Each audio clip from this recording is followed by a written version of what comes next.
کہ دور حاضرہ میں علماء اسلام کی ذمہ داریاں کیا ہیں۔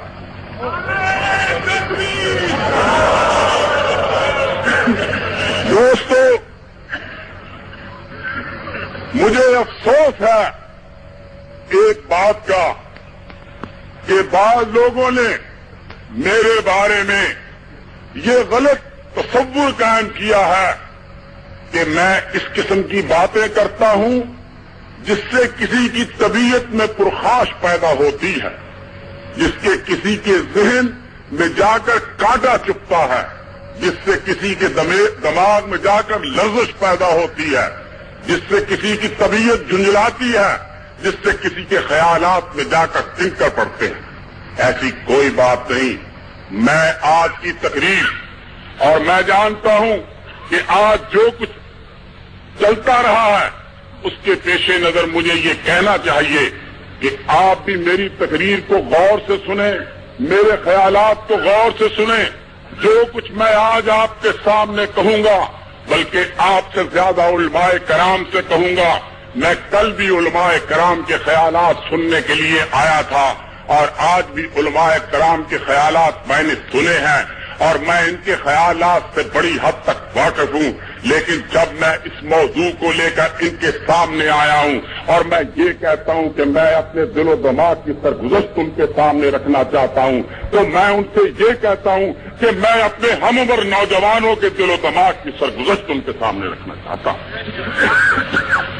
اس کی وجہ یہ ہے، یہ ٹھیک ہے ہم لوگ اس بات کا دعویٰ کرتے ہیں کہ کلام اللہ جو ہے وہ کامل کتاب ہے، اللہ کا قرآن جو ہے وہ کامل کتاب ہے، اور وہ اس میں یہ خوبی ہے کہ اس میں تمام دنیا کی ہدایت اور تمام دنیا کی رہنمائی موجود ہے۔ اس میں ہم جتنے مسلمان یہاں پر بیٹھے ہیں ان میں سے ایک مسلمان بھی اس سے انکار نہیں کر سکتا، اور کوئی مسلمان اس وقت تک مسلمان نہیں رہتا ہے جب تک کہ وہ قرآن پر ایمان نہ رکھتا ہو، توحید پر ایمان نہ رکھتا ہو، رسالت پر ایمان نہ رکھتا ہو، اس بات کی شہادت نہ دیتا ہو کہ اللہ ایک ہے، وہی ہمارا معبود ہے، اسی کے آستانے کے لیے ہماری جبی ہے، اور محمد ہمارے رسول ہیں، وہ ہمارے پاس اللہ کا پیغام لائے ہیں، اور ان کے بعد کوئی نبی پیدا نہیں ہو سکتا ہے، اور جو ان کے بعد نبی ہونے کا دعویٰ کرتا ہے وہ قرآن عرضی پر سب سے بڑا جھوٹا۔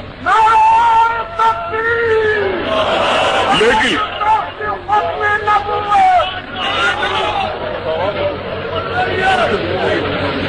بھائی آپ میری بات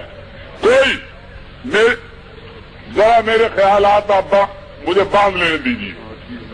تو وہ شخص جو یہ کہتا ہے اس کو اس بات میں ہم لوگوں میں کوئی اختلاف نہیں ہے، ہم سب اس کے قائل ہیں۔ اس بارے میں جیسا کہ مجھ سے پہلے مولانا محمد اسحاق نے تقریر کرتے ہوئے فرمایا اور بڑی خوبی کی بات انہوں نے کہی کہ ہم ہر اس شخص کو اہل حدیث مانتے ہیں جو اللہ کی توحید کا قائل ہو اور محمد عربی صلی اللہ علیہ وسلم کی حدیث کا قائل ہو، اور اس کے بعد ان تمام صحابہ کو، ان تمام بڑے بڑے انسانوں کو، بڑے بڑے لوگوں کو اور اکابر اسلاف کو، اور انہوں نے جو کچھ دین کے معاملے ہمارے سامنے ہدایت اور رہنمائی کے ضابطے پیش کیے ہیں اور تحریریں پیش کی ہیں، ان کی تحریروں کو بشرطے کہ وہ قرآن اور حدیث کی ترازو میں ٹھیک تلتی ہو اور ان کے وزن میں کوئی فرق نہ ہو، اس کو مانتا ہو۔ ہمارے نزدیک وہ مسلمان ہے، وہ اہل حدیث ہے، اور ہم کسی مسلمان کی تکفیر کرنے کے عادی نہیں ہیں اور نہ کسی مسلمان کی تکفیر کرتے۔ لیکن اس کے ساتھ ہی مجھے جو بات آج آپ کو کہنا ہے وہ یہ کہنا ہے کہ یہ ٹھیک ہے کہ قرآن بھی ٹھیک ہے اور قرآن کامل ایک کتاب ہے اور اس کے کامل ہونے میں کوئی شبہ نہیں، لیکن سوال یہ پیدا ہوتا ہے کہ اس کے کامل ہونے کے لیے آیا ہم نے اس دنیا میں کوئی اپنی طرف سے علم و نظر کی ایسی وادیاں قطع کی ہیں جس سے ہم دنیا کے سامنے قرآن کو ایک علمی ضابطے کے طور پر پیش کریں اور دنیا کو یہ بتا سکیں کہ صاحب یہ کوئی بات نہیں، آپ بیٹھے رہیں، بیٹھ جائیں، کوئی بات نہیں، آپ بیٹھ جائیں، کوئی پولیس کو آواز دینے کی کیا ضرورت ہے؟ کوئی نہیں، کوئی نہیں، بھیا بالکل خاموش رہیں. یہ اینٹیں بھیا کوئی آدمی مہربانی کر کے ان کو اینٹیں مارنا کوئی ایسی بات نہیں. انہوں نے آج سارا دن ان اینٹوں کا انتظام کیا ہے. ہمارے پاس اس بات کی اطلاع تھی اور میں تو مولانا کے ارشاد کا پابند ہوں اور اس کی تعمیل کروں گا. یہ بھی بات غلط ہے. کسی نے کہا پولیس کو بلاؤ اور پولیس ان کا انتظام کرے کہ یہ اینٹیں نہ مارے. کوئی پولیس کو بلانے کی ضرورت نہیں. جو اللہ کا نام لیا کرتے ہیں ان کو اینٹیں پڑا کرتی ہیں. اینٹیں پڑھنے دو. ہم کو پولیس کی مدد کی کوئی ضرورت نہیں.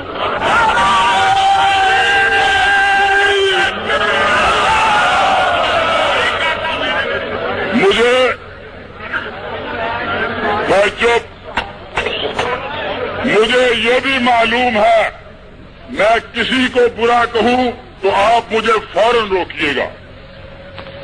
مجھے یہ بھی معلوم ہے کہ ان پولیس کے جاسوسوں نے آج پولیس کے ساتھ مل کر افسران بالا کو اس قسم کی رپورٹیں بھیجی کہ اگر شورش کی تقریر ہوگی تو وہاں پر فساد ہو جائے گا, ہنگامہ ہو جائے گا, قتل ہو جائے گا. میں ان سے کہتا ہوں میں شیر ہوں جو گونج رہا ہوں کسار میں دلی نہیں جو گاڑی میں کرتی ہے.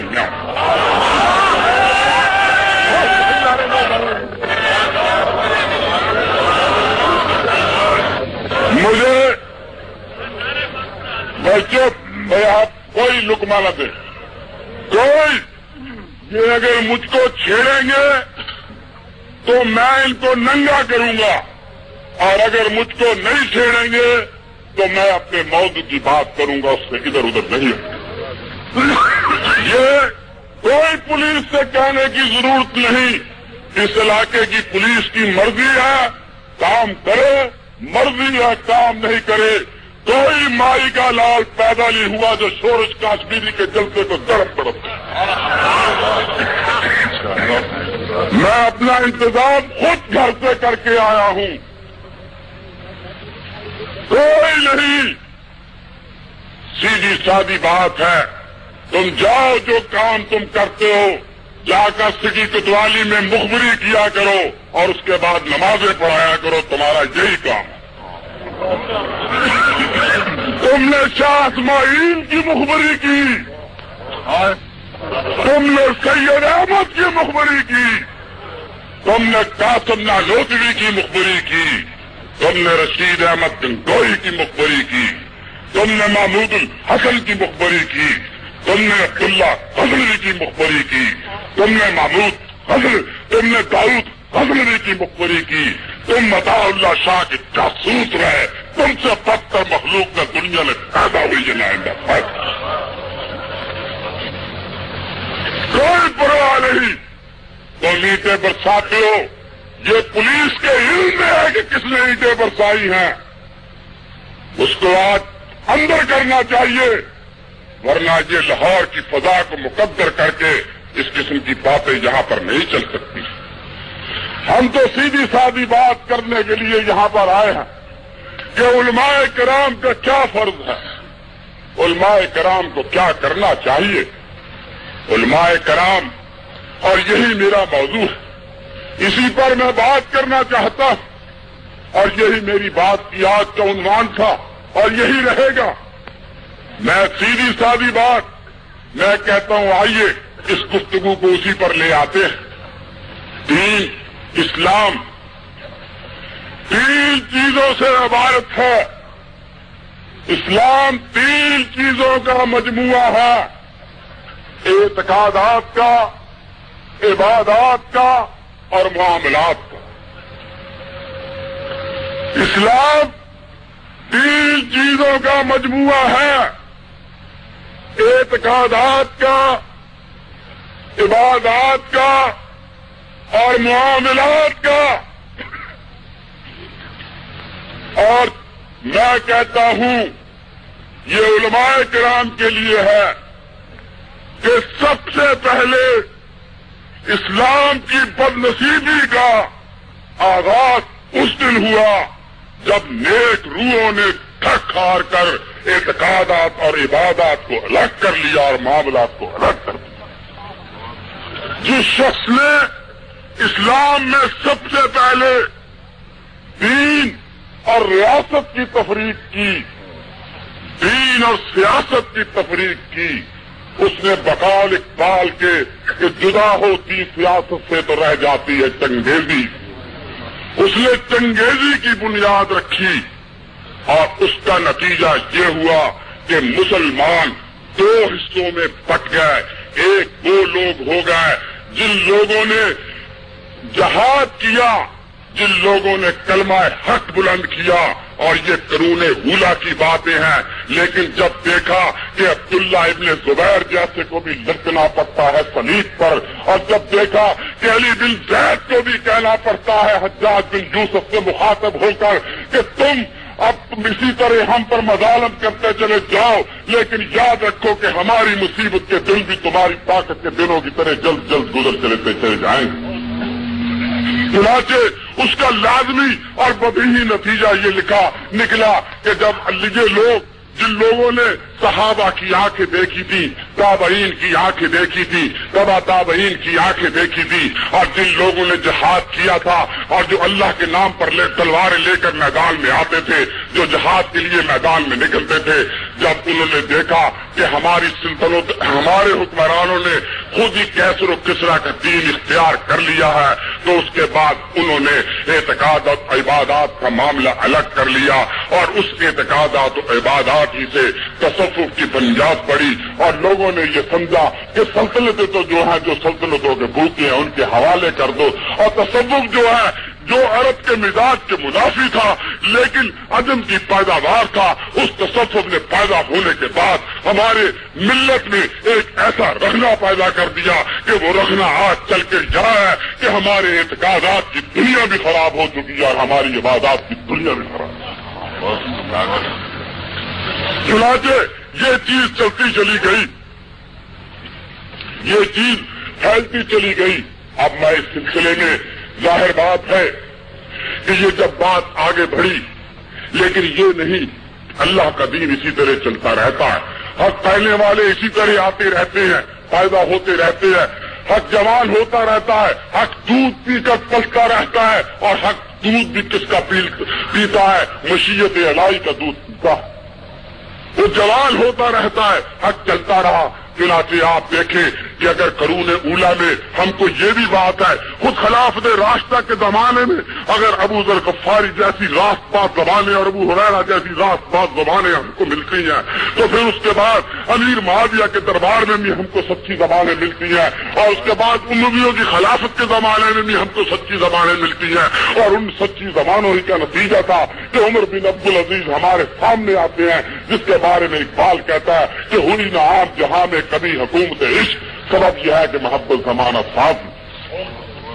چنانچہ یہ دور بھی ہمارے سامنے آیا، لیکن اس زمانے میں بھی آپ دیکھیے کہ آج جیسا کہ یہاں پر رات کہہ رہے تھے، مولانا قاری صاحب تقریر کرتے ہوئے کہہ رہے تھے، یہ جو ہمارے سامنے فقہ آیا، یہ ہمارے سامنے جو چار ہمارے بڑے بڑے امام آئے، یا امام ابو حنیفہ آئے، امام مالک آئے، امام شافعی آئے، اور امام احمد بن حنبل آئے، آپ دیکھیے کہ آج بھی اگر دین میں نام لیا جاتا ہے، اگر آج بھی سلسلے میں تمام اس چیز میں کوئی نام ہمارے سامنے آتا ہے تو ان چار کا نام ہے، اور یہ چاروں کے ماننے والے دنیا میں موجود ہیں۔ لیکن آپ دیکھیے کہ انہوں نے زندگی میں حق کو کس طرح قائم رکھا۔ ابو حنیفہ کو یاد کیجئے، جس طرح ابو حنیفہ سے جب کہا جعفر بن منصور نے کہ تم آؤ اور تم آ کر روزہ قضا قبول کرو، یہ علماء کا منصب تھا، اور یہی علماء کو آج سوچنا چاہیے کہ وہ اس منصب پر پورے اترتے ہیں یا نہیں اترتے ہیں۔ یہ میں آج کیا وجہ ہے میں دیکھتا ہوں، کیا وجہ ہے کہ یہاں پر اسلامک ایڈوائزری کونسلیں بنتی ہیں تو ان میں حق و علماء کو نہیں لیا جاتا، اور ان میں ایسے علماء کو نہیں لیا جاتا جو سچی بات کہہ سکتے ہو، جو ہر بات کرنے کو شاید تیار ہو جائے، لیکن دین میں مداخلت اور دین میں مفاہمت اور دین میں میثاق اور دین میں پابند لگانے کے لیے تیار نہیں ہوتے، لیکن ان کی جگہ ایسے علماء کو لیا جاتا ہے، بلکہ ان کے لیے لفظ علماء کا استعمال کرنا بھی لفظ علماء کی توہین ہے، بلکہ ایسے لوگوں کو لیا جاتا ہے جو میرے خیال میں دین کی بات کہنے سے کی بجائے یہ بات زیادہ بہتر طور پر کر سکتی ہے کہ گورنر کے پاس جائیں اور جا کر کہیں کہ شورش کاشمیری آج حق کہتا ہے، اس کو جیل میں ڈال دو۔ چنانچہ یہ چیزیں ہمارے سامنے آئی۔ چنانچہ امام ابو حنیفہ کو جب یہ کہا گیا کہ تم کو عہدہ قضا ہم پیش کرتے ہیں، چیف جسٹس کا عہدہ پیش کرتے ہیں، تم اس کو قبول کر لو، تو کیا میں کہتا ہوں وہ کس پائے کے لوگ، کس مرتبے کے لوگ تھے؟ وہ فرماتے ہیں کہ میں یہ عہدہ قبول کرنے کے لیے تیار نہیں، اس لیے کہ میں اس کا اہل نہیں ہوں۔ اور اس کے بعد جب کہتا ہے کہ نہیں تم جھوٹ بولتے ہو، تو اس نے کہا میرا فیصلہ تم نے خود کر دیا، اگر میں جھوٹ بولتا ہوں تو پھر میں عہدہ قضا سنبھالنے کے قابل ہی نہیں ہوں، مسلمانوں کا قاضی وہ نہیں ہو سکتا۔ اس کے بعد 100 کوڑے لگتے ہیں اور 4 برس جیل میں رہتے ہیں، 100 کوڑے لگتے ہیں اور 4 برس جیل میں رہتے ہیں، اور 4 برس کے بعد جب نکلتے ہیں تو اس طرح نکلتے ہیں کہ روح جو ہوتی ہے قبض انصری سے پرواز کر چکی ہوتی ہے، اور وہی بقول شاد عظیم آبادی کے کہ چھٹے اسیر تو بدلا ہوا زمانہ تھا، وہ شاخ ہی نہ رہی جس پہ آشیانہ۔ چنانچہ ایک ایمان وہ، اور اس کے بعد آپ دیکھیے امام مالک کا معاملہ آپ کے سامنے ہے۔ امام مالک کو کوڑے مارے جاتے ہیں، امام مالک کی پیٹھ تاڑی جاتی ہے، امام مالک کو رسوا کیا جاتا ہے، امام مالک کو ننگے اونٹ پر بٹھا کر ان پر پتھراؤ کیا جاتا ہے، سب کچھ کیا جاتا ہے، جیل میں بھیجا جاتا ہے، ہر طرح کی ان کے سامنے ذلت، لیکن اس کے بعد وہ کلمہ حق کو ترک کرنے کے لیے تیار نہیں ہوتے۔ وہاں بھی یہی طلاق کا مسئلہ تھا، یہی آئلی قوانین کا مسئلہ تھا، لیکن وہاں پر کوئی مداخلت نہیں تھی اور کوئی دین فروشی کا نام نہیں۔ یہ امام مالک کا ایمان تھا، آج تم ان کو مانتے۔ اسی طرح امام شافعی کے ساتھ 60 سادات کو بھی گرفتار کیا جاتا ہے، لیکن ان سے اتنے مرعوب ہوتے ہیں، خلیفہ وقت اتنا مرعوب ہوتا ہے کہ ان کی خوش بیانی، ان کی حاضر جوابی، ان کی برجستہ گوئی، ان کی تیزی گفتار، ان کی منطق، ان کا استدلال، ان کا علم، ان کی نگاہ، ان کا فقہ، ان کا دین دیکھنے کے بعد ان سے مرعوب ہو جاتا ہے اور ان کو چھوڑ دیتا ہے۔ لیکن احمد بن حنبل کو آپ دیکھیے، اور احمد بن حنبل کی استقامت کو آپ دیکھیے کہ تم احمد بن حنبل کا نام لیتے ہو، لیکن احمد بن حنبل جیسا آدمی تو ایک پیدا کرو، ساری داستان میں ایک ایسی داستان، ایک ایسا وقت تو لاؤ، ایک ایسا باپ تو لاؤ کہ کس طرح وہ شخص خلق قرآن کے مسئلے میں کھڑا ہوتا ہے، کس طرح رسوائی ہوتی ہے، کس طرح پٹتا ہے، کس طرح مار کھاتا ہے، کس طرح اس کے پاؤں میں بیڑیاں پھیلائی جاتی ہیں، کس طرح ذلیل ہوتا ہے، لیکن وہ کہتا ہے میں کلمہ حق کو کبھی ترک کرنے کے لیے تیار نہیں، کیونکہ میری زندگی جو ہے وہ تو صرف اللہ کے آستانے کے لیے بنی ہے، کسی دہلیز شاہی کے لیے نہیں بنی۔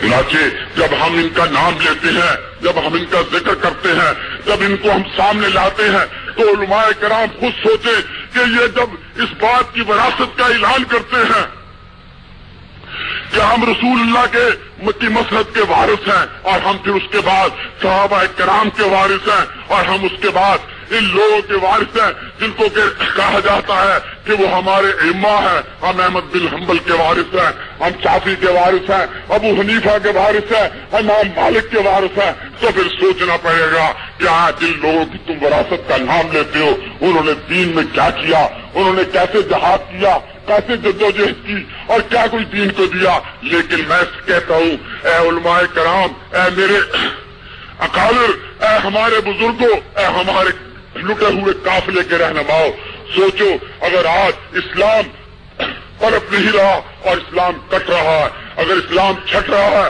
تو اس کی ایک وجہ ہے کہ پہلے اسلام صرف اس لیے پٹ گیا تھا کہ اس زمانے میں دین اور سیاست الگ کر دی گئی تھی، ورنہ دین اور سیاست الگ نہ ہوتی تو یہ چیز نہ ہوتی۔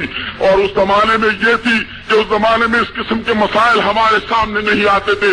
یہ مسئلہ نہ کبھی ابو بکر کے سامنے آیا، نہ عثمان کے سامنے آیا، نہ فاروق کے سامنے آیا، نہ حضرت علی کرم اللہ وجہہ کے سامنے آیا، نہ اس وقت علم غیب کا مسئلہ تھا، نہ اس وقت رفع یدین کا مسئلہ تھا، نہ اس وقت حاضر و ناظر کا مسئلہ تھا، نہ اس وقت 11ویں کا مسئلہ تھا، نہ اس وقت بغداد کے پیر کا مسئلہ تھا، نہ اس وقت ملفوظات کا مسئلہ تھا، نہ شریعت کے ان کھلاڑوں کا مسئلہ تھا جو آج انگریز نے اپنی ضرورت کے تحت ایجاد کیے تاکہ مسلمان کے سینے میں سے جہاد کی روح ہمیشہ کے لیے سلب۔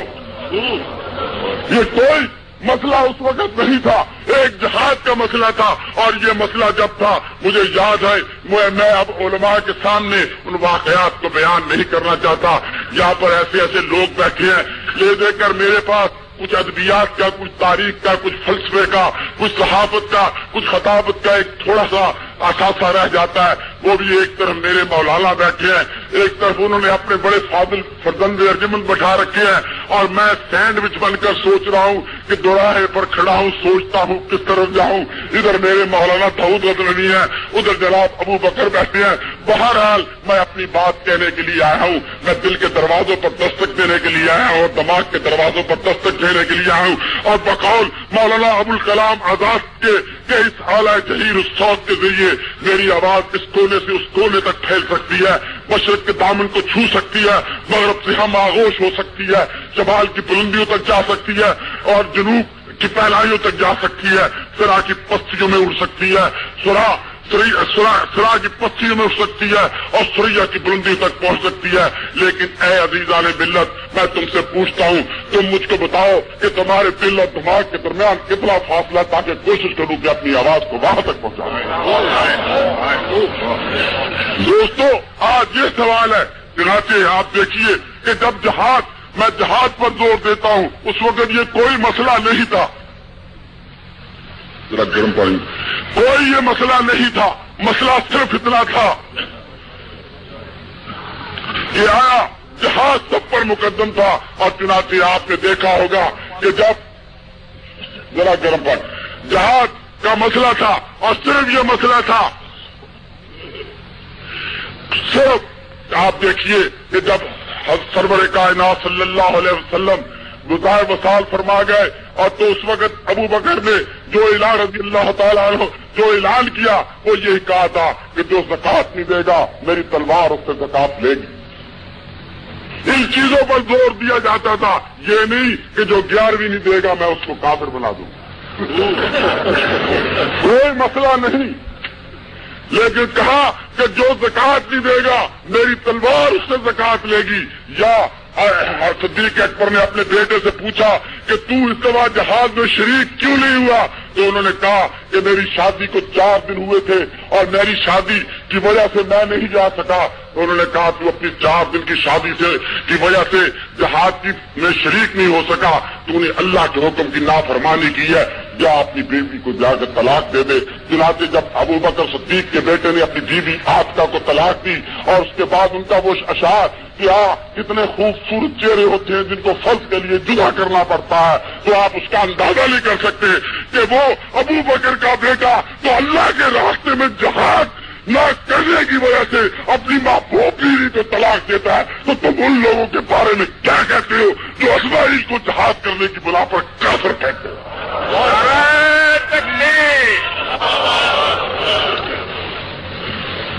چنانچہ میں اس عبادات کا حصہ چھوڑ دوں، یہ جہاد کی روح جیسے، اور یہ جو اہل حدیث ہے، یہ جماعت، یہ پیداوار جہاد کی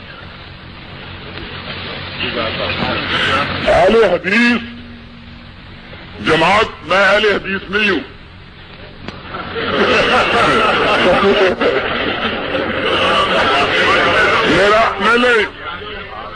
میرا ایمان ان کی نسبت ابھی کمزور ہے،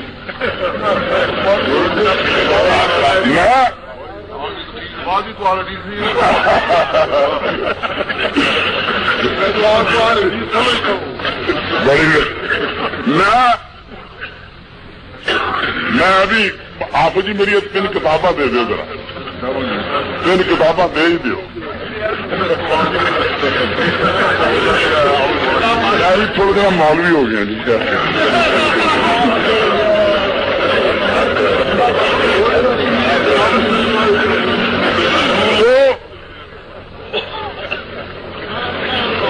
آج آپ میری باتیں سن مولانا، آج میں آپ کو بتاؤں گا کہ نوجوان فوج اسلام سے باغی کیوں ہو رہی ہے۔ یہ ابھی تو میں اپنی تمہید ہی باندھ رہا ہوں. جیسے آج پولیس نے یہ تمہید باندھی تھی فساد ہو جائے گا ڈپٹی کمشنر صاحب دفعہ 144 لگا دو, اس طرح میں آج تمہید ہی باندھ رہا ہوں. کوئی فساد بھائی اللہ اور اللہ کے رسول کے نام پر کوئی فساد کرنے کو تیار ہے؟ کوئی نہیں. اور پاکستان ہمارا, ہم پاکستان کے, جس کو ضرورت ہو ہماری جانیں لے لے, میرے ہمراہی کریں گے اس طرح جانے نثار, مغفرت کی ذرے ذرے کو دعا دینی پڑے. میرے ہمراہی کریں گے اس طرح جانے نثار, مغفرت کی ذرے ذرے کو دعا دینی پڑے. اور اتنا کر دوں گا میں ماؤں کی محبت کو, بلند دل کے ٹکڑوں کو شہادت کی دعا دینی پڑے.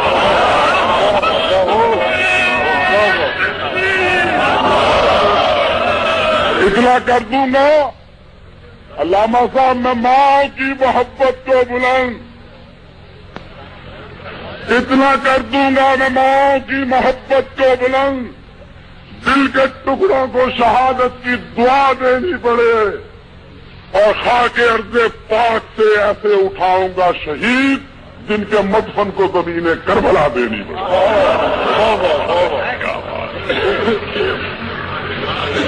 وہ کہتے ہیں ہم سے خطرہ تو ان لوگوں سے ہے جو مسلمان کو کافر کہتے ہیں. جو مرضی دے دو جی, زہر ہی دے دو مولانا تھوڑے تھے ان سے. خدا بھی قسم, مولانا داؤد غزنوی اللہ شاہد ہے, میں ان کی اتنی عزت کرتا ہوں, یہ میرے باپ کی طرح ہے. یہ مجھ کو زہر دے تو آب حیات ہے, اور جو میرے مخالف جنہوں نے رپٹ لکھوائی ہے وہ آب حیات بھی دے تو میں نے ان کے تابعیات. میں ان کے ساتھ جنت میں جانے کے لیے تیار نہیں.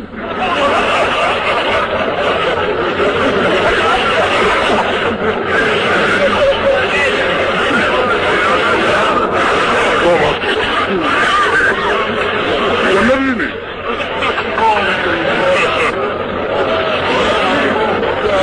لیکن جنت میں جانے کا فائدہ ہی نہیں. حدود سوچیے, یہ اس جنت میں جانے سے کیا فائدہ جس جنت میں ان کی روح سے, ان کے فتوے کی روح سے آپ اندازہ کیجئے کہ شاہ عبد الرحیم جہنمی, شاہ ولی اللہ کا باپ, میرے پاس فتویٰ آپ دیکھ سکتے ہیں. شاہ عبد الرحیم جہنمی, شاہ ولی اللہ جہنمی معاذ اللہ, رفیع الدین عبد القادر عبد الغنی شاہ اسحاق, شاہ اسماعیل سید احمد, رشید احمد گنگوئی, قاسم نانوتوی, خلیل احمد مدنی, محمود الحسن دیوبندی, حسین احمد, شبیر احمد عثمانی, اشرف علی تھانوی, مولانا احمد علی, یہ سب جہنمی. اور باقی توبہ. تو آپ یہ نہ کہیے میں جھوٹ بولتا ہوں, میرے پاس میں کتابیں 60 لایا ہوں. مولوی بڑھنا پہ ہے جی. 60 علامہ صاحب 60 سب کہتے ہیں جناب شورش فتنہ پیدا کرتا ہے. میں فتنہ پیدا کرتا ہوں بھائیوں, بتاؤ ذرا ہاتھ کھڑے کر کے کہہ دو کہ میں فتنہ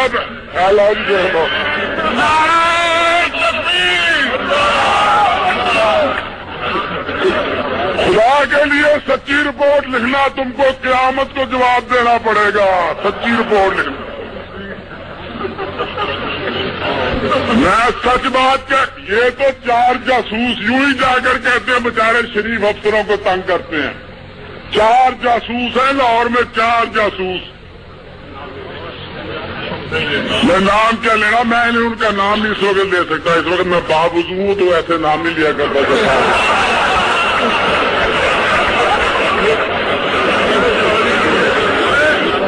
بہت نام لے.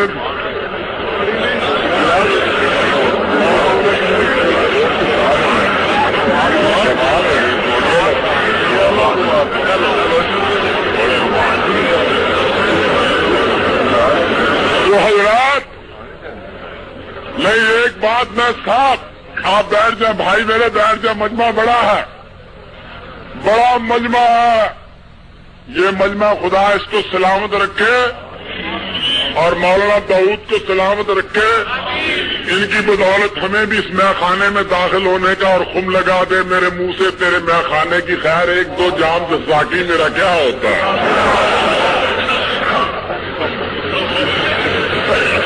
یہ مجمع بڑا ہے اور کوئی اس میں شریر نہیں، یہ جو میرے جن بھائیوں نے اینٹیں پھینکی تھی ابھی وہ بھی میرے قائل ہوں گے، ابھی ہوں گے، میں تو کسی کو برا کہتا ہی نہیں، میں نے تو میرا اتنا قصور ہے مولانا میرا، ابھی وہ جہاد کی طرف ہی آؤں گا میں، لیکن بیچ میں کرتا جو ہوں نا آزاد تھا نا،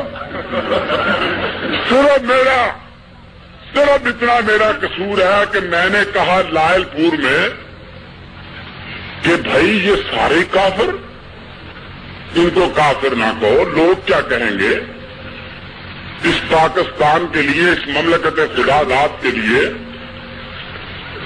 3.5 کروڑ مسلمان تو ہم کافروں کے حوالے کر کے آئے، اور تم تو سب سے بڑے پیر پرست ہو، قبروں پہ جانے والے ہو، تم نے کیسی کیسی قبریں ان کے حوالے کر دی، اجمیر کا خواجہ کو حوالے کیا، نظام الدین کو حوالے کیا، بختیار کاکی کو حوالے کیا، سلار مسعود غازی کو حوالے کیا، اورنگزیب کو حوالے کیا، مجدد الفسانی کو حوالے کیا، شاہ ولی اللہ کو حوالے کیا، کس کس کو حوالے نہیں کیا یہ، اور اعلی حضرت احمد رضا خان کو حوالے کیا، سب کو تم نے حوالے کیا۔ اب خدا کے لیے ان مسلمانوں کو کافر کیوں کہتے؟ اتنی بات میں نے کہی، خدا کی قسم اس کے سوا میں نے، علامہ صاحب اللہ شاہد ہیں، میں نے کچھ نہیں لائل پور میں کہا، اور ساتھ اتنی بات میں نے کہی کہ بھائی اگر یہ دوزخ میں جائیں گے تو میرے محبوب کو ڈالا جو گیا دوزخ میں، میں بھی دوزخ میں چلا جاؤں گا جنت لے کر۔ اب اس کے بعد قبلہ ہوا کیا، میں نے ایک لیڈر لکھا، حکومت کو توجہ دلائی، لاہور کی دیواروں پر میرے خلاف ایک پوسٹر آپ نے پڑھا ہوگا، اس بازار کا شورش، یہ شورش کی شورش، حالانکہ شورش کا شورش ہونا چاہیے تھا، کیونکہ شورش جب ملک کی میرے ساتھ لگی ہے تو مذکر ہو گئی ہے۔ یہ ساری اتنی چیزیں اور گالیاں، ماں بہن کی گالیاں، بیٹی کی گالیاں، میری لڑکی کو خدا کی قسم روزانہ میں اس کو بتاتا نہیں، میرے پتے پر خط آتے ہیں، عاشقانہ خط، ذلیل خط، اس میں گالیاں، اور یہ مجھ کو کہتے ہیں کہ میں ان کو گالی دیتا ہوں۔ میں نے ایک دفعہ پھڑک کر شاعرانہ انداز میں ذرا چھیڑ خانی ضرور کی ہے، اور آپ جانتے ہیں کہ چھیڑ خوبا سے چلی جائے اصل، یہ ضرور کہا ہے، لیکن یہ لاہور کی دیواروں پر پوسٹر لگے رہے، لاہور کی دیواروں بغیر پرنٹ لائن کے کچھ نہیں۔ اور کیا ہوا، پھر میں نے ذرا اپنے ٹھاٹ میں آ گیا، میں نے یہ لکھا کہ ان کے بس میں ہو تو ناموس سے پیغمبر نہ بچے، خانقاہوں میں مریدوں کو نچانے والے اور گولیاں ترک جوانوں پہ چلانے والے۔ پھر میں نے یہ لکھا، پھر آپ جانتے ہیں کہ طبیعت کے جب بند کھلتے ہیں تو باغ و بہار ہو جاتی ہے، آخر میں ظفر علی خان کا شاگرد ہوں۔ پھر یہ بات ہوتی ہے، پھر یہ بات، اب اس کے بعد میں نے کچھ نہیں کہا، کوئی میرا اخبار نکالیے، میں نے مولانا احمد رضا کا آخری وصیت نامہ ضرور چھاپا ہے، وسایا شریف سے نکال کر جس میں لکھا ہے کہ میرے مرنے کے بعد پراٹھے بریانی مرغ مسلم متنجن مظافر بجلی کے کباب نہ بکری کے کباب شامی کباب فلیری دال مائے ادرک سوڈا واٹر اور سوڈا واٹر کا جو اصلی لازمہ ہوتا ہے جو شاعر عام طور پر عمر خیام کے پہلو میں بسر کرتے اس کا ذکر نہیں کیا. یہ کوئی چیز یہ میں نے ضرور کیا لیکن اس کے بعد کیا ہوا. اب مجھے افسوس ہے مولانا میں آؤں گا اپنی اصلی میرے 5 منٹ میں. مجھے افسوس ہے کہ میری اس بات پر آپ سنیے گا. میں تو کہتا ہوں کہ اللہ ہے شاید اللہ تعالیٰ نے مجھ کو ان کے لیے پیدا کر دیا. کیوں کیا سنیے. مجھے افسوس ہے یہ آتے ہیں کہتے ہیں جی کوئی یہ بزرگ میرے بیٹھے ہیں کوئی آپ میں سے میرے اخبار میں سے میں کوئی گستاخی کا لفظ نکالیے میں نے ان کے میں کس کو گالی دوں. میں شیخ عبد القادر جیلانی کو گالی دے سکتا ہوں. میں تو ان کے آستانے کی خاک بھی نہیں ہوں. وہ تو سب سے بڑے معاہد تھے. تم ان کے خلاف بغاوت کیا جو مشرکانہ رسومات کرتے ہو. بغاوت تمہاری. اور مجھے بعد سے چٹھی آ رہے ہیں کہتے ہیں شورش مرتد ہو گیا رسول کی گستاخی کرتا اور لوگوں کو اکسا رہے ہیں. تم نے میرے گھر میں میرے سامنے جائز سمجھتا ہے اور آگے لکھا ہے کہ وہابی اپنے نطفے سے پیدا کی ہوئی لڑکی کے ساتھ شادی کرنا جائز سمجھتا ہے.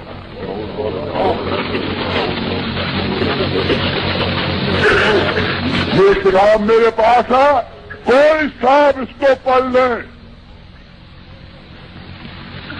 کوئی صاحب اس کو پڑھ لیں. کوئی صاحب اس کو پڑھ لیں. یہ کتابیں یہاں اور میں نے اسی پر اس میں لکھا ہے کہ مجھ سے ایک مرید نے سوال کیا. یہ الملفوظہ سوال کیا کہ وہابی اگر نکاح پڑھائے تو جائز ہے. یہ اس کتاب میں موجود ہے اور یہ ہماری پولیس کے براتی پھرتی ہے. کہتے ہیں کہ صاحب فساد ہو جائے گا لڑائی ہو جائے گی. کس کے ساتھ لڑائی ہو جائے گی. میں خدا کی قسم میں سمجھتا ہوں میں اپنے وجدان سے محسوس کرتا ہوں میں اتنا بزدل ہوں. اگر اسماعیل وہاں سے چل کے بالا کوٹ پر شہید ہو سکتا ہے. اگر شیر سنگھ سید احمد کی لاش کو روک سکتا ہے. آپ تم اس کتاب میں لکھتے ہو کہ تم نے سکھوں کی تعریف کی ہے محمد عمر اچھلے والے اور کہا ہے کہ سید احمد کو جائز روندا گیا مرتد کے. علامہ صاحب آپ اس شخص کے ساتھ تقریریں کرتے ہیں. یہ محمد عمر یہ اچھلے کا راجپال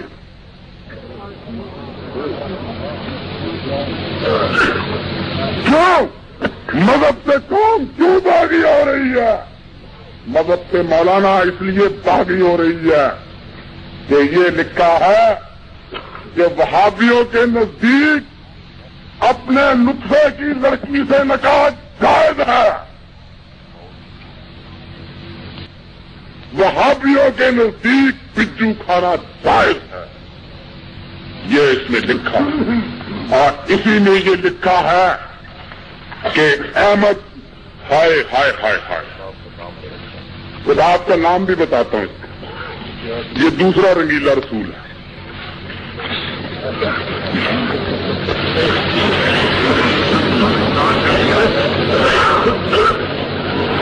یہ اس میں لکھا ہے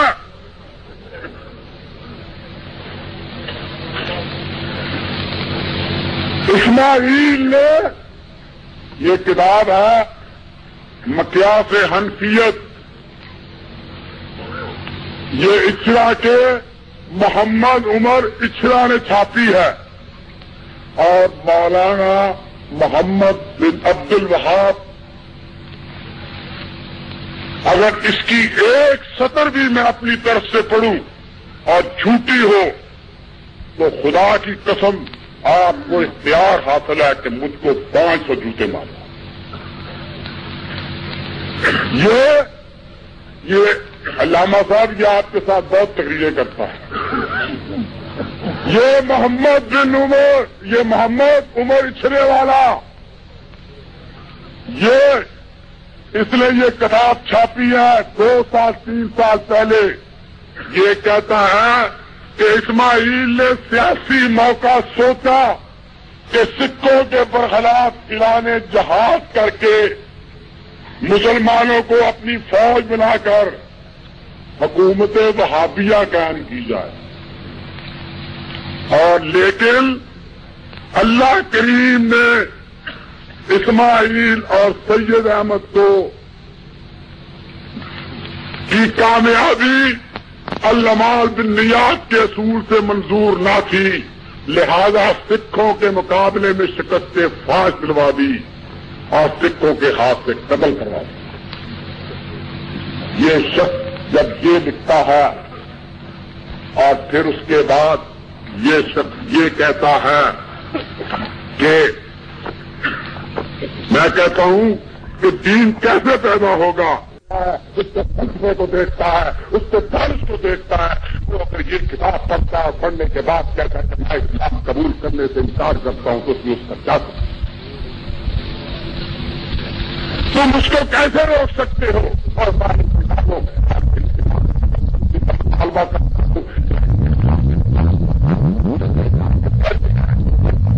جائے گا اور تم سمجھتے ہو کہ اس طرح مجھ کو ڈرا کر، یا عبد الحامد بدایونی یہ سمجھتا ہے کہ وہ گورنر پنجاب کے پاس میری مخبری کر کے، یا محمد عمر یہ سمجھتا ہے کہ وہ کسی کمشنر کے پاس میری مخبری کر کے، یا ابوالبرکات یہ سمجھتا ہے کہ وہ میری جاسوسی کر کے، یا کوئی اور چھوٹا موٹا کشمیری بازار کا سیرت کمیٹی کا نام نہاد سیرت کمیٹی کا کتابوں کا تاجر یہ سمجھتا ہے کہ یہاں کے DSP کے بوٹ چاٹ کر وہ مجھ کو قید کرا دے گا، تو میں خدا ذوالجلال کی قسم کھاتا ہوں، میں اب سید احمد اور اسماعیل شریف کی سنت پر عمل کرنے کے لیے یہ تو ہو سکتا ہے کہ میرے 9 بچے قتل ہو جائیں، میری بیوی قتل ہو جائے، میں قتل ہو جاؤں، میرے مکان کو آگ لگا دی جائے، میرا پریس ضبط کر لیا جائے، مجھ کو زندہ غور کر دیا لے، لیکن میں اس مصد میں کسی کو کافر نہیں کہنے دوں گا، اور اسماعیل کی عزت کا رکھوالا مت کروں۔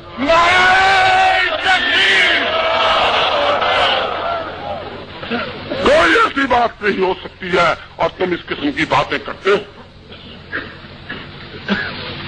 کوئی پرواہ نہیں۔ تم نے فتنے میں کہتا ہوں اس میں کون سی قصور؟ فتنے تم ہو جو مسلمانوں کو، یہ شخص کافر ہے، یہ داؤد غزنوی کافر ہے، یہ علاؤالدین صدیقی کافر ہے، یہ حنیف کافر ہے، یہ اسماعیل کافر ہے، یہ مولانا اسحاق بول رہے تھے یہ کافر ہے، یہ تمام اکابرین ملت جو یہاں پر بیٹھے ہیں یہ کافر ہے۔ عجیب بات ہے، وہابی کا لفظ تو انگریز نے گالی کے طور پر ایجاد کیا تھا۔ ہاں علامہ صاحب، میں آج ہی ایک کتاب پڑھ رہا تھا، وہابیز ان انڈیا اینڈ ان عربیہ، مصنف کا صحیح پروننسیشن میری زبان پر نہیں آ سکا، سپیلنگ اس کے یہ ہے کہ ETCHER پتہ نہیں کچھ ایسا ہی ہے، وہ پڑھیے اور وہابیز ان انڈیا پڑھیے، اور سر رابرٹ ایڈورڈ کا وہ مقدمہ جو پٹنے کے علماء کا تھا وہ پڑھیے۔ میں نے تینوں کتابیں آج پڑھی، میں حیران، جیسے انگریزوں نے قومیں اسی طرح مٹ جایا کرتی ہیں، پہلے ان کے الفاظ کے ساتھ کھیلا جایا کرتا۔ یہ ایک بڑی عجیب و غریب مولانا داستان ہے۔ مثلا ٹیپو سلطان ہے نا، انگریزوں نے جب ٹیپو سلطان سے انتقام لیا تو اس کے بعد اپنے کتوں کا نام ٹیپ ٹیپ ٹیپ ٹیپ رکھا۔ یاد ہے نا آپ کو؟ بھائی پڑھے لکھوں کو یاد ہے نا؟ ہمارے دیسی صاحب بھی کہتے رہے tape tape tape tape tape. یہ رکھا. اور دوسرے صاحب بہادر نے جو روٹی کھانے پہ ملازم رکھے اس کا نام خنفامہ رکھا. اور علامہ صاحب اصل میں ٹیپو کے ساتھ جو جمع مردی اور بہادری کے ساتھ لڑا تھا اور جس سے زلزلے بھی اسی طرح خوف زدہ تھا اور وہاں کے جنرل بھی اسی طرح خوف زدہ تھے، وہ خان سامان وزیر جنگ تھا جس کو وہ خان سامان کہتے تھے. اس کی حد تک کرنے کے لیے خان سامہ بنایا. ٹیپو کی حد تک کرنے کے لیے کتوں کا نام رکھا گیا ٹیپ ٹیپ، اور خان سامہ خان سامان. کیوں جی ابوبکر صاحب ٹھیک کہہ رہا ہوں؟ یہ رکھا گیا. اور آپ کو پتا ہے یہ اردلیوں کی جو بردی ہے کبھی آپ نے غور سے دیکھی؟ جو ساتھ کا اردلی وہ یہاں پر حاشیہ ہوتا تھا پہلا کرتے تھے، وہ کبھی ٹیپو کی تصویر دیکھیے، وہ اس کے بچوں کی اور اس کی اپنی تھی جب وہ شہادت کا جام اس نے نوش کیا. یہ کیا. اسی طرح اور بھی ہے، میں کچھ کرنا نہیں چاہتا، الفاظ اسی طرح بگڑ جایا کرتے ہیں. اگر آپ کبھی ایرانی لٹریچر پڑھیں گے اور براؤن کی ہسٹری پڑھیں گے، آپ نے پتا یہ کیا یہ خلیفے کا لفظ آپ استعمال کرتے ہیں. میں اب کہنا نہیں چاہتا ہر حجام کو ہو خلیفہ یا کسی کو کہا یہ خلیفہ ہو گیا، نکارا ہو گیا، کام نکھٹو. یہ خلیفے کا لفظ کہاں جاتا ہے؟ یہ بھی بعض خاص قسم کے مصنفوں نے جو خوارج کے ساتھ تعلق رکھتے تھے انہوں نے یہ استعمال کیا. اسی طرح شیخ کا، جتنی اردو اور فارسی شاعری میں شیخ کی مذمت کی گئی ہے، یہ بھی وہ شیخین سے چلا ہے. اور پہلے تو آ کے شیخ نے دیکھا ادھر ادھر، پھر سر جھکا کے داخلے میں خانہ ہو گیا. یہ بھی حد تک وہاں کی. اسی طرح یار غار، آپ بدماشی کے معنی میں چھڑی یار ساڈا یار غار، یہ ابوبکر صدیق کی طرف. اسی طرح میں کبھی اپنے اخبار میں استعمال نہیں کرتا. آپ کہتے ہیں وہ کون ہوگا؟ ہو جی چھڈو، کوئی ہوئے گا زید بکر عمر راما رلیا بنسی کام دے کھری زید عثمان بکر ابو بکر اور عمر. جائیے براؤن کی ہسٹری پڑھیے. لیکن آپ اسی طرح یہ لفظ، اور آئندہ سے اس طرح یہ لفظ استعمال نہ کیا گیا. اسی طرح یہ لفظ وہابی کا لفظ جب انگریزوں نے یہ دیکھا 1857 میں، جب انگریزوں نے یہ دیکھا 1857 میں کہ شاہ اسماعیل شہید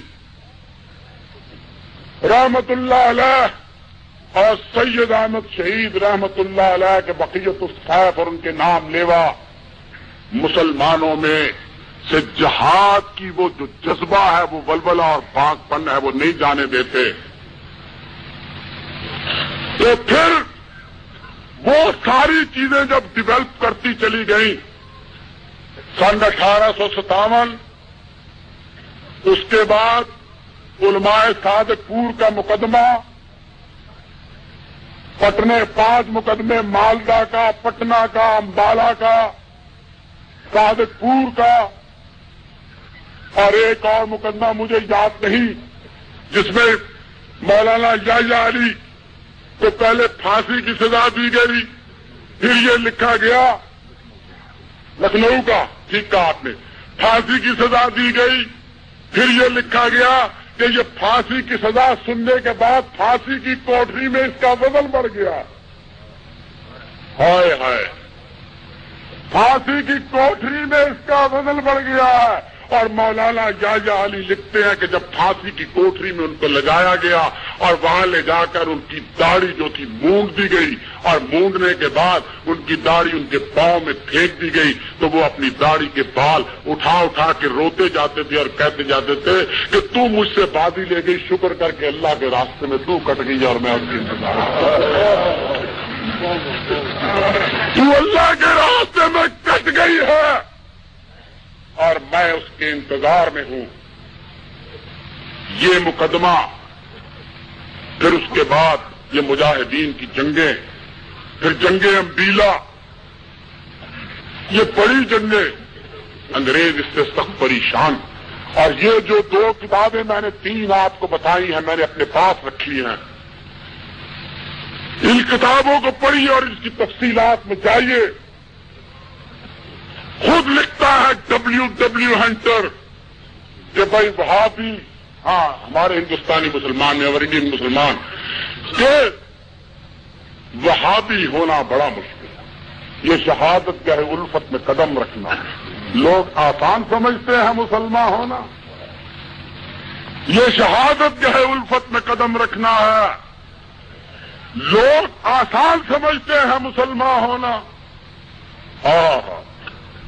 اور یہ ساری کتاب پڑھ جائیے.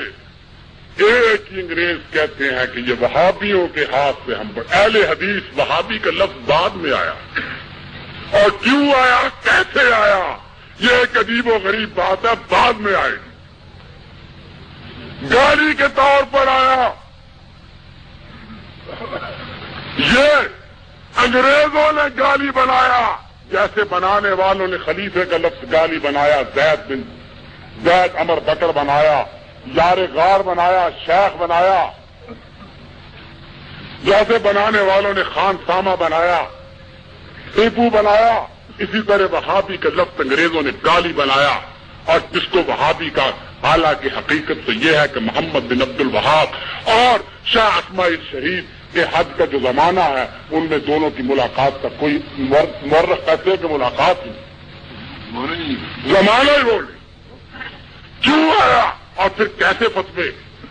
اور پھر یہ ایک عجیب، لوگ کہتے ہیں کہ صاحب فلاں صاحب نے مکہ معظمہ سے فتوے حاصل کیے، اور وہاں کے آپ کو معلوم ہونا چاہیے کہ وہاں کا بھی فتویٰ حاصل کرنے والا اس وقت کے استنبول کا سفیر انگریز پک مین تھا، جس نے مکے کے لوگوں سے، مکے سے جا کر اس وقت کے شریف مکہ کی معرفت فتویٰ حاصل کیا تھا وہابیوں کے خلاف. اور وہ فتویٰ چھپا.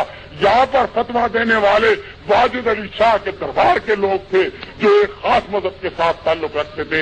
وہاں کے فتویٰ دینے والے انگریزوں کے ساتھ تھے جو محمد بن عبد الوہاب کے خلاف تھے. اور تیسرے فتویٰ دینے والے بدائیوں کے فضل رسول تھے، جنہوں نے بعد میں جا کر رائے بریلی میں سید احمد رضا کے دین کی بنیاد رکھی. ان لوگوں نے یہ وہابیوں کے متعلق کیا، اور پھر انہوں نے یہ فتویٰ لینے کے بعد ان کو جناب پھانسی پر چڑھانے کی ساری کوشش کی. لیکن آپ دیکھیے اس زمانے لارڈ رابرٹس کہتا ہے ہاں میں آپ اس زمانے کی تاریخ کیسے کہ جس کو داڑھی والے کو دیکھتے تھے پھانسی پر لٹکا، جس کا پانچا اونچا پھانسی پر لٹکا دو. جو وہ کہتے تھے کہ ہمیں چین نہیں آتا. ایک تم کہتے ہو، کن کو کہتے ہو، تارا چند کی ہسٹری پڑھ لو، اور چھوڑو لاہور کے شریف النسل ڈپٹی کمشنر نے غدر پر کتاب لکھی ہے. بڑے فاضل ہیں لاہور کے ڈپٹی کمشنر، بڑے لائق اور فاضل ہیں، بڑے صاحب قلم ہیں، علم دوست ہیں. ان کی کتاب غدر پڑھ لو، تم کو معلوم ہو جائے گا کہ علماء کے ساتھ کیا سلوک ہوا. چھوڑو، وہ بھی چھوڑو، فنانشل ریونیو کمشنر اکرام کی کتاب پڑھ لو. لیکن تم یہ چیزیں نہیں پڑھو گے. تم نے 2 ہی کتابیں پڑھو گے، یا مقیاس حنفیت، یا الملفوظہ، یا وصایا شریف. تیسری کوئی کتاب نہیں. اور یا وہ ڈائری جو صبح تم جا کر دو گے اپنے آقا آنے والی نعمت کو، کہ اکبر نام لیتا ہے خدا کا اس زمانے میں. رقیبوں نے رپورٹ لکھوائی ہے جا کے تھانے میں کہ اکبر نام لیتا ہے خدا کا اس زمانے میں. میں تو کسی مسلمان کو کافر نہیں کہتا. میرے نزدیک تو کسی مسلمان کو کافر کہنا دیوار کعبہ کو گرانے سے بھی زیادہ بہت اچھا. میں کیسے کافر کہوں؟ میں تو تم کو بھی کافر نہیں کہتا، حالانکہ تم مسجدوں میں میرے بارے میں فتویٰ دیتے ہو کہ اس کی بیوی کا نکاح فسق ہو گیا، اس کو دوسرے کے ساتھ شادی کرنی. یہ تمہارا دین ہے، یہ تمہارا مذہب ہے. اس مذہب کو لے کر تم آگے آؤ گے. تو یہ وہابی، یہ کیسے بہت تنگ لارڈ رابرٹس نے کہا ہاں کہ دو انسانیت کے دو دشمن ہیں، محمد کی تلوار اور محمد کا قرآن. اور سر ولیم مور نے کہا کہ جب تک مسلمانوں میں نظریہ جہاد باقی ہے اس وقت تک ہندوستان میں انگریزی حکومت کی بنیادیں مضبوط نہیں ہو سکتی. یہ دونوں حوالے بھی جا کر موج کوثر میں جو ہمارے اس ملک کے فائنانشل کمسٹر مسٹر اکرام CSP کی کتاب ہے، آپ دیکھ سکتے ہیں، میں نے آپ کو بتا دیا. یہ اس زمانے کی باتیں ہیں. چنانچہ آپ اس زمانے کے تمام انگریز مصنفین جنہوں نے یہاں کی پولیٹیکل ہسٹریز لکھی ہیں پڑھیے، ان میں ایک ہی چیز ملتی ہے کہ ہم کو ان مجاہدین سے اور جہاد کا نعرہ دینے والوں سے کس طرح نجات دلائی جائے. کہ ہم ان کو پھانسی کی سزا دیتے ہیں تو ان کا وزن بڑھ جاتا ہے، ہم ان کو موت کے سامنے لاتے ہیں تو موت جو ہے ان کے آگے گھٹنے ٹیک دیتی. یہ ساری چیزیں سامنے. چنانچہ اس چیز کو انگریز نے آخر بڑی جدوجہد کے بعد روکا. اور جیسا کہ اقبال کہتا ہے کہ جو تھا ناخوب بتدریج وہی خوب ہوا کہ بدل جاتا ہے قوموں کا غلامی میں ضمیر. جو تھا ناخوب بتدریج وہی خوب ہوا کہ بدل جاتا ہے قوموں کا غلامی میں ضمیر. اور وہ ضمیر بدلا. چنانچہ رائے بریلی کے سید احمد کا انتقام لینے کے لیے جناب انہوں نے باغ بریلی میں احمد رضا خان کو پیدا کیا. جس وہابی کو پرابلم بنا تھا، اور وہابیوں کی جو بنگال کی تاریخ ہے وہ تو اتنی تاریخ ہے کہ کہنے کی بات ہی نہیں. جو کچھ بنگال میں ہوتا رہا، جو کچھ WH سینٹر نے بنگال کے وہابیوں کے بارے میں لکھا، یہ ادھر سے جہاں انہوں نے فتویٰ دیا، اب کیسے فتویٰ آیا؟ شاہ عبدالعزیز نے، اس سے وہ زیادہ چڑھتا ہے، سر ولیم ہینٹر UP کا گورنر جس نے علی گڑھ کالج کی بنیاد رکھی تھی اور جس نے سب سے پہلے رسول اللہ کے خلاف کتاب لکھی اور جس کا سید احمد نے جواب بھی لکھا. سید احمد، یہ سر ولیم میور، وہ آپ دیکھیے کہ کیسے چلتا ہے کہ شاہ عبدالعزیز نے اور ان کے بھتیجے شاہ اسحاق نے، شاہ اسحاق ہی تھے، انہوں نے یہ فتویٰ دیا کہ ہندوستان دارالحرب ہے اور دارالاسلام نہیں رہا ہے. اور انگریز یہ کہتے تھے کہ جب تک اس سرزمین میں دارالحرب کا فتویٰ موجود ہے ہم امن سے قائم نہیں رہ سکتے ہیں.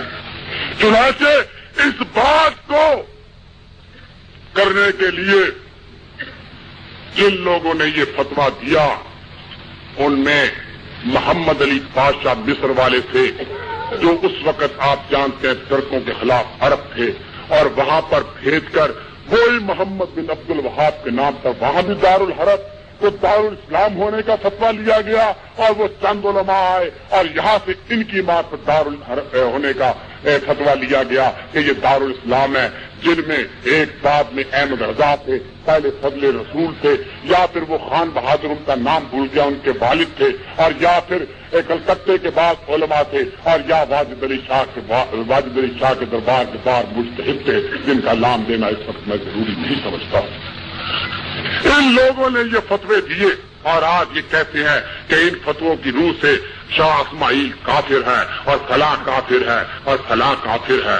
سچی بات تو یہ ہے کہ ان فتووں ہی کا نتیجہ تھا کہ جب یہ دیوبند کا سکول آف تھاٹ جو تھا ان کے سامنے زیر عتاب رہا، کیونکہ دیوبند کے سکول آف تھاٹ کو دیوبند والوں کو شکست دینے کے لیے جو کچھ چالیں چلی گئی، جو کچھ سازشیں کی گئی، جیسا کچھ کیا گیا، وہ تاریخ کا ایک الگ باب ہے اور اس کو میں اس وقت پیش کرنے کے لیے. لیکن دوستو یہ بات اس وقت بھی سامنے آئی. میں اس کی لمبی چوڑی داستان میں دیوبند کو بھی چھوڑ دیتا ہوں. میں اس بات کو یہ تو کہتے ہیں کہ قاسم نانوتوی رسول اللہ کا گستاخ تھا، اور میں کہتا ہوں کہ قاسم نانوتوی رسول اللہ کی نشانیوں میں سے ایک نشانی تھا۔ جو شخص جس شخص کو پکڑنے کے لیے اس زمانے میں فوج پکڑتی تھی، اہل اللہ کو پکڑتی تھی، علماء کو پکڑتی تھی اور پھانسی پر لٹکا دیتی تھی اور درختوں پر باندھ دیتی تھی، اور یہاں راوی کے کنارے کے بارے میں جو لکھا گیا ہے، ایک سکھ ریجیمنٹ کے اس وقت کے صوبے دار نے جو لکھا ہے اس کی یادداشت اس لائبریری میں موجود ہے، جائیے اور جانے کے بعد پڑھیے۔ وہ کہتا ہے کہ جب ہم ان مسلمانوں کو ڈھونڈتے تھے اور ان کی بوٹیاں اتارتے تھے، کبھی ان کا بازو کاٹ لاتے تھے، کبھی ان کی انگلی کاٹ لاتے تھے، کبھی ان کی ایک آنکھ نکال لاتے تھے، کبھی ان کے بھیجے پر ضربے لگاتے تھے، کبھی ان کے رخسار کاٹ لاتے تھے، کبھی ان کے 32 دانتوں میں سے دانت توڑ لاتے تھے، اور کبھی رقص بسمل کا تماشا دیکھنے کے بعد جب شام کو فوج شراب پینے کے بعد ان کے گرد ناچا کرتی تھی تو رقص بسمل کا ایک ایسا تماشا ہوتا تھا کہ اس تماشے ہی کے بارے میں بعد میں جب کلکتے کے پادریوں کو یہ سوال دیا گیا کہ غدر کے بارے میں ایک جواب مضمون لکھو، تو ان پادریوں نے خالی صفحے چھوڑ دیے۔ انہوں نے کہا یہ اتنا دردناک واقعہ ہے کہ بائبل کے جو ہے وہ اس کے بارے میں ہمیں دوسری تعلیم دیتی ہے، اور ہم یہاں سامراجی مصلحتوں کو ننگا نہیں کرنا چاہتے۔ چنانچہ یہ چیزیں سب سامنے آتی تھی، لیکن آپ دیکھیے میں اس بات کو ابھی چھوڑتا ہوں کہ وہ کیسے فتوے آئے اور کس طرح فتوے آئے اور کس طرح یہ فتنہ پیدا کیا گیا اور کس طرح نہ پیدا کیا۔ لیکن خلافت موومنٹ کے بعد، خلافت موومنٹ کے زمانے میں جب یہاں کے مسلمانوں نے ایک نئی انگڑائی لی، لیکن اس انگڑائی سے پہلے میں آپ کو دیوبند کے بارے میں یہ بات کہنا چاہتا ہوں، کیونکہ دیوبند کے اسکول آف تھاٹ ہی نے اس کے دارالحرب ہونے کا فتویٰ دیا، اور یہی لوگ آئے اور ان لوگوں نے یہ بات کہی اس قاسم نانوتوی کے بارے میں۔ یہ لوگ کہتے ہیں کہ وہ گستاخ رسول اللہ تھا۔ آپ اس شخص کے بارے میں گستاخ رسول اللہ کہہ سکتے ہیں کہ جب اس کے اعزا نے، جب اس کے اقربا نے اس سے کہا کہ تمام شہر میں فوج پھر رہی ہے اور جو عالم نظر آتا ہے اس کو پکڑ کر تختہ دار پر لٹکا دیا جاتا ہے، اس کو پھانسی پر چڑھا دیا جاتا ہے، آپ خدا کے لیے گھر میں چلے جائیں، آپ کے پاس علم اتنا ہے کہ اگر وہ علم آپ کے پھانسی کے ساتھ چلا گیا تو یہاں پر علم کم ہو جائے گا اور دین کی نشانیاں کم ہو جائیں گی۔ وہ ان کو گھر میں لے جاتے ہیں، اور گھر میں لے جانے کے بعد ان کے اقربا کے پاس ان کو کہتے ہیں کہ 3 دن تک تو گھر کچھ دن گھر میں رہیے، لیکن 3 دن کے بعد قاسم نانوتوی باہر آ جاتے ہیں، اور ان کی بیٹیاں، ان کی بہن، ان کی بیوی یا ان کے دوسرے عزیز ان سے کہتے ہیں، اور دوست اور معتقد ان سے کہتے ہیں کہ آپ باہر کیوں آ گئے ہیں؟ باہر تو فوج آپ کو ڈھونڈ رہی ہے، بہت پولیس والے آپ کو ڈھونڈ رہے ہیں، بہت انگریزی سارجنٹ آپ کو ڈھونڈ رہا ہے۔ تو وہ کہتے ہیں کہ بھائی 3 دن سے زیادہ میں اپنے گھر میں نہیں رہ سکتا، کیونکہ میں 3 دن سے زیادہ اپنے گھر میں رہوں گا تو یہ سنت رسول اللہ کی خلاف ورزی ہوگی، کیونکہ میرے نبی بھی غار ثور میں 3 دن ہی رہے تھے۔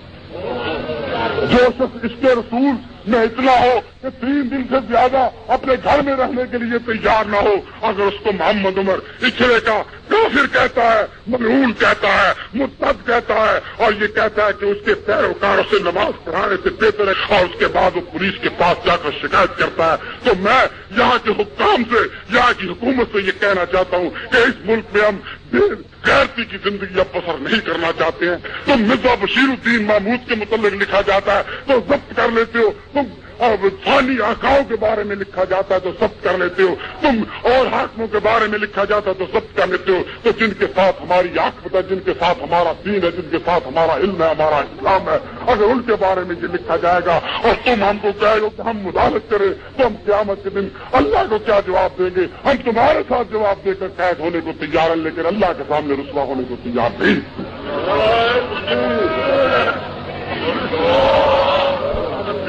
دوستو، چنانچہ جب قید کا زمانہ آتا ہے، چنانچہ جب خلافت موومنٹ آئی تو یہ مولانا معمولی بات نہیں، آپ کو گالیاں کیوں ملی؟ انگریزوں نے یہ الملفوظہ شریف ہے، الملفوظہ کہنے یہ علامہ عربی نہیں بنا دیجیے،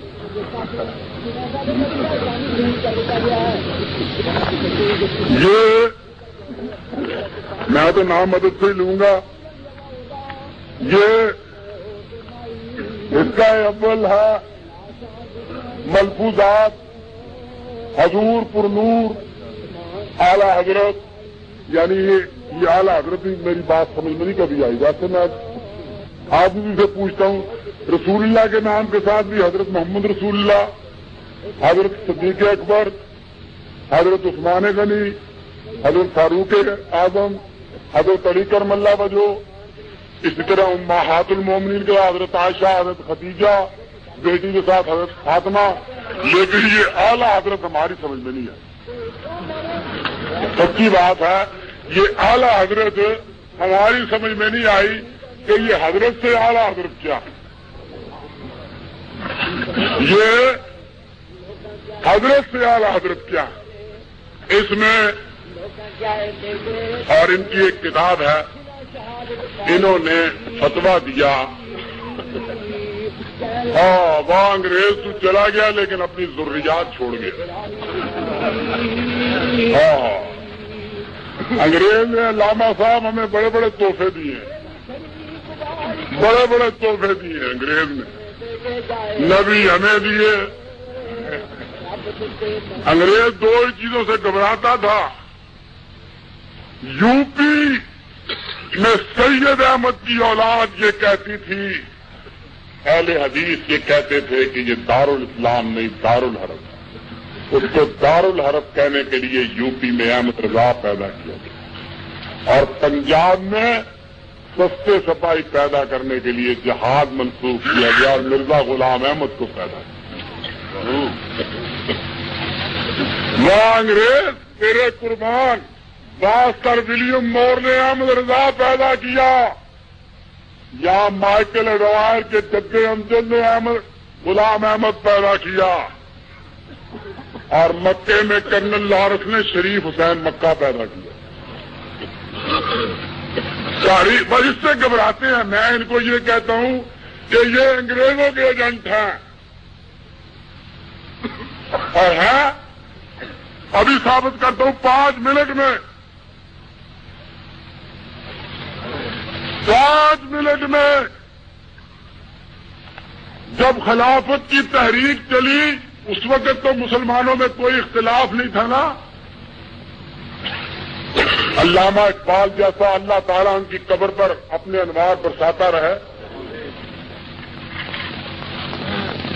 انہوں نے اسی زمانے میں خریدے ہیں، نہ اپنے لہو سے مسلمان کو ہے ننگ وہ پادشاہی،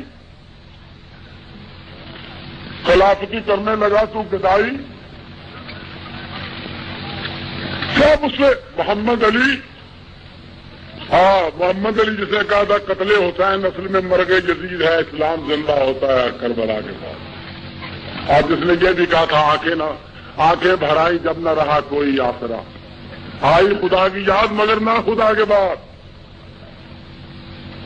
اور توحید یہ ہے کہ سب کچھ خدا سے مانگ لیا، تجھ کو مانگ کر اٹھتے نہیں ہیں ہاتھ میرے اس دعا کے بعد. اور یا توحید یہ ہے، توحید تو یہ ہے کہ خدا حشر میں کہہ دے یہ بندہ دو عالم سے خطا میرے لیے.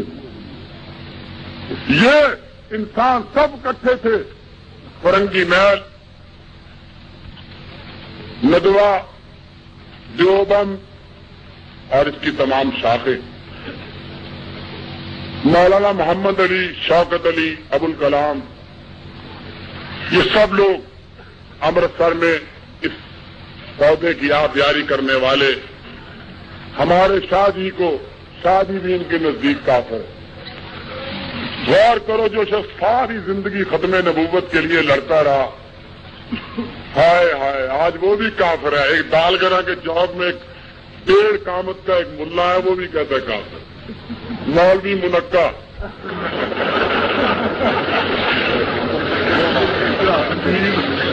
پھر کہتے ہیں جی ان کی بے عزتی نہ کرو. شورش کشمیری جو شاہ صاحب کو کافر کہے، شاہ صاحب مولانا شاہ صاحب کافر تھے، بخاری کافر تھا. خدا کے لیے کہو عطا اللہ شاہ بخاری کافر تھا. وہ کافر تھا جو ختم نبوت کے لیے لڑتا رہا، جس کی ساری عمر میں کوئی زیادہ آدمی گھر میں گیا تو ایسے پڑا تھا جیسے ایک بے گورو کفن لاش پڑی ہو. اتنا بڑا تھا وہ کافر، اور یہ مولوی محمد حسین نعیمی اور منقع مسلمان. میں کہتا ہوں اے اکابر حکومت، ان کی زبانوں کو لگام دو. ہماری ان سے کوئی لڑائی نہیں، کوئی جھگڑا نہیں، کوئی تنازع نہیں، کوئی فساد نہیں، کوئی شر نہیں، لیکن ہم اپنے اکابر کو کافر نہیں سن سکتے. ہمارا پیمانہ صبر لبریز ہو چکا ہے. وہ کافر، ان کا تعاقب کرنے والا، انگریز سے لڑنے والا کافر، ختم نبوت کے فارق سے لڑنے والا کافر، ابو الحسنات کو ساتھ لے کر چلنے والا کافر، اس کی نہیں مولانا ابو البرکات، اس کی نہیں. شرم تو اپنے بھائی کی شرم کرو، مولانا ابو الحسنات رحمۃ اللہ علیہ کی شرم، اس کی شرم کرو. اس کو کافر کہتے ہو، اور کوئی تمہاری زبانوں کو لگام نہیں، کوئی تمہیں پوچھنے والا نہیں، کوئی تمہیں سمجھانے والا نہیں. فتنہ تم پیدا کرتے ہو کہ ہم پیدا کرتے ہیں؟ میں خدا کی قسم، میں مولانا آپ کو سچ کہتا ہوں، سب میرے مخالف ہو جائیں، آپ بھی ہو جائیں، دیوبند بھی ہو جائے، کوئی بھی ہو جائے، میں جب تک زندہ ہوں ان کو نہیں کہنے دوں گا. راتوں کو ان کی نیندیں حرام کر دوں گا اور ان کی نیندوں میں جن بن کے گھس جاؤں گا. میں اب ان کو چھوڑوں گا نہیں. یہ کافر جاؤ، جس کے پاس شکایت کرتے ہو کافر. میں نے آگے 10.5 سال قید وطن کی آزادی کے لیے کاٹی ہے، اور میں اسماعیل کے لیے بھی 10 سال کاٹنے کے لیے. نعرہ تکبیر! یہ کافر، یہ دار الحرب کہ کیوں اس کہا کہ یہ دار الحرب ہے، اور انگریزوں کے لیے کہا. انگریزوں نے یہ فتویٰ مولوی احمد رضا کا یہ فتویٰ لاکھوں کی تعداد میں تقسیم کیا. ان کے تعویذ جو ترکوں کے خلاف دیے گئے، ترکوں کے خلاف تعویذ دیے تھے انہوں نے، آپ کو یاد ہے نا، کہ جاؤ ترکوں پر، انگریز کی فوج میں بھرتی ہو کر جاؤ، ترکوں کی گولی تم پر اثر نہیں کرے گی. میں نے وہ تعویذ منگوا لی ہیں، بریلی نمبر میں چھاپ رہا ہوں، استنبول کے عجائب خانے میں پڑے ہوئے تھے، اس کی تصویر منگوا لی. خدا کی قسم، حاجیوں بھی ہے. حاجی صاحب میں کوئی چھڑ دینا آج جیل آئے نا واسطے، میں بڑھیا رات جیل ہی گزاری آج ساری رات نہ میرے واسطے.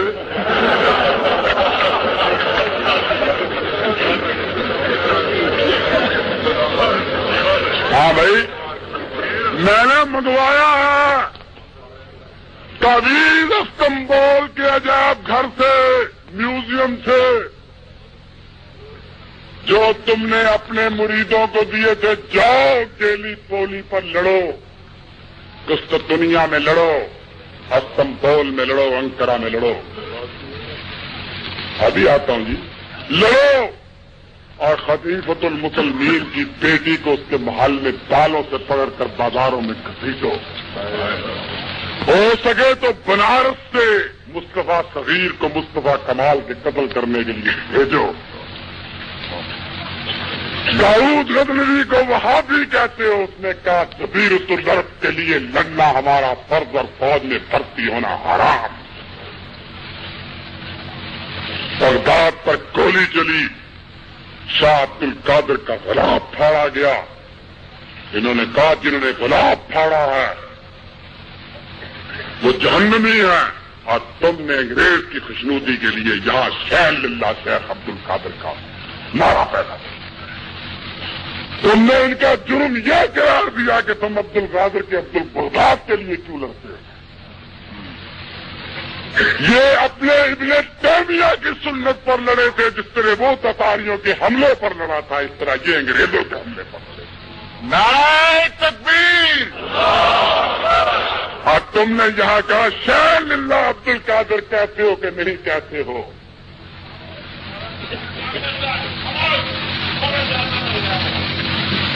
کہتے ہو؟ بیٹھ جو بابا جی اپنی نعرہ لگائیں گے. یہ کیا کہتے ہو؟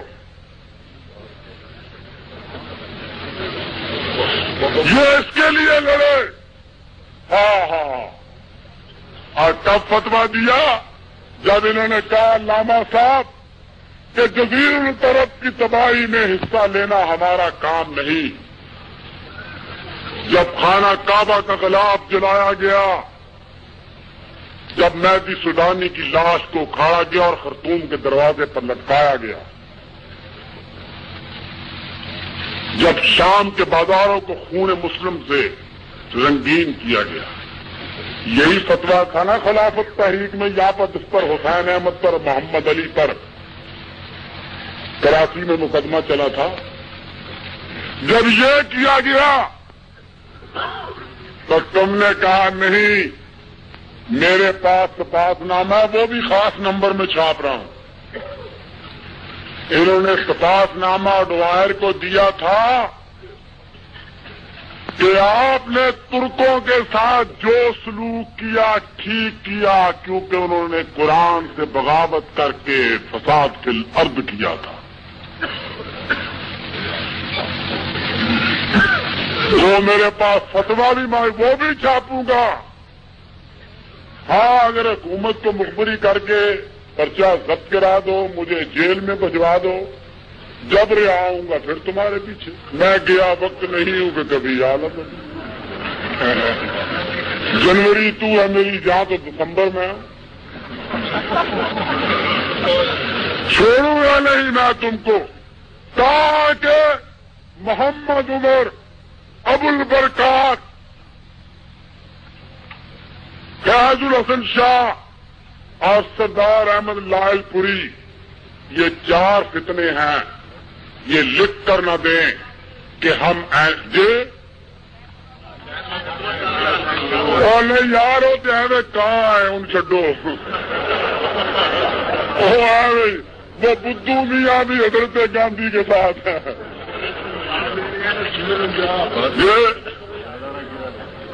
یہ لکھ کر نہ دیں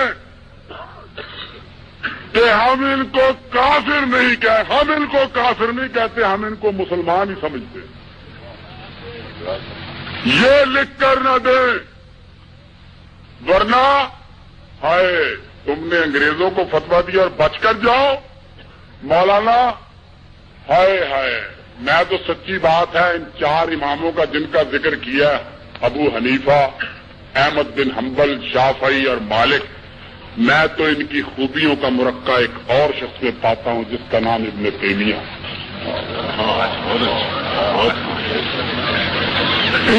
میں ان کا بہت قائل ہوں، بہت. مجھے اس نے پاگل کر دیا اپنے علم کی، جو کہتا ہے کہ میں نے بچپن میں کبھی کھیلا ہی نہیں، میں لفظ کھیل سے ہی آشنا نہیں ہوں. اور جس کے بارے میں کہنے والوں نے کہا ہے کہ اس نے ساری زندگی میں 2 راتیں پڑھنے کے بغیر گزاری تھی. ایک وہ رات جب اس کے والد کا انتقال ہوا تھا، اور دوسری وہ رات جب اس کو روسی نصیب. وہ انسان کیسے کیسے پابجولا لوگ تھے، اور کیسے کیسے حاکم وقت ان سے کہتے تھے تم مجھ کو ڈراتے ہو. کیا تھا ابن تیمیہ تو نیز برسر بام آ کے خوش تماشا. بجرم عشق تمامی کشند کے غوغائے، بجرم عشق تمامی کشند کے غوغائے، تو نیز برسر بام آ کے خوش تماشا ہے. اور گریز دست ماں آ کے مرد غوغانی، گریز دست ماں آ کے مرد غوغانی، کسے کے کشتہ نشد از قبیل ایمان. اور یہ وہی مصرع ہے جس کے بارے میں اقبال کہتا ہے وہ ملک جم نہ بہم مصرع نذیرا، وہ ملک جم نہ بہم مصرع نذیرا، کسے کے کشتہ نشد از قبیل ایمان. وہ ابن تیمیہ ہے.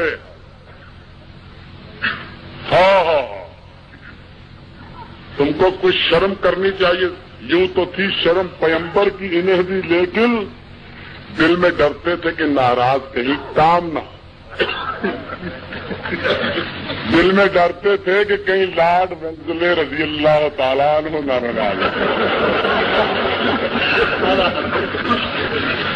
لاڈ کلائب رحمت اللہ علیہ نہ ناراض، اعلی حضرت سارڈوائر نہ ناراض ہو جائے، بڑے بت خانے میں تو کعبے میں گاڑو برہمن آئے۔ ظفر علی کب یاد آیا؟ اللہ تعالیٰ اس کی قبر کو جگمگاتا رہے ظفر علی خان کی۔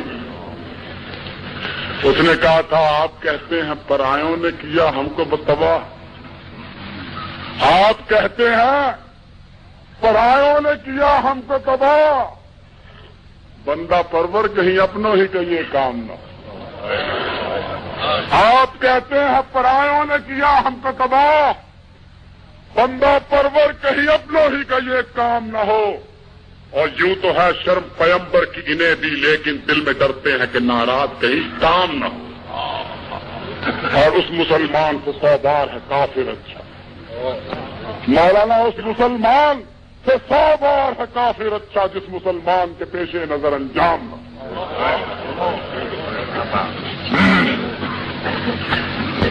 جب ظفر علی کہتا تھا یہ کہہ کر حق جتا دوں گا محمد کی شفاعت کا کہ آقا میں نے تیری خاطر چکی جیل میں دی، اور جب ظفر علی کہتا تھا دی مولوی داؤد کو چڈی جو پولیس نے، اس زمانے کے لوگ اور یہ کہتے تھے نہیں ترک فساد کرتے ہیں، محمود الحسن کافر ہے، حسین احمد کافر ہے، محمد علی کافر ہے، اقبال بھی کافر ہے، اس کی کتابوں میں لکھا اقبال بھی کافر ہے، قائد اعظم بھی کافر ہے، یہ بھی لکھا ہے، سب کو کافر لکھا ہے، یہ کہتے ناراض۔ اور وہ ابن تیمیہ حکومتوں سے لڑنے والا، اعلان حق کرنے، خدا کی قسم وہ بڑی چیز تھا میرے پاس، میں اس کے بارے میں کیا کہوں، میں سوچتا ہوں کہ اس کے بارے میں کیا کہوں۔ آئے احسان دانش کا ایک شعر یاد آ گیا کہ آب و گل میں مدتوں آرائشیں ہوتی رہی، آب و گل میں مدتوں آرائشیں ہوتی رہی، تب کہیں ایک آدمی کونین کا حاصل بنا، آب و گل میں مدتوں آرائشیں ہوتی رہی، تب کہیں ایک آدمی کونین کا حاصل بنا۔ اور یہ ابن تیمیہ کو بھی گالی دیتے ہیں۔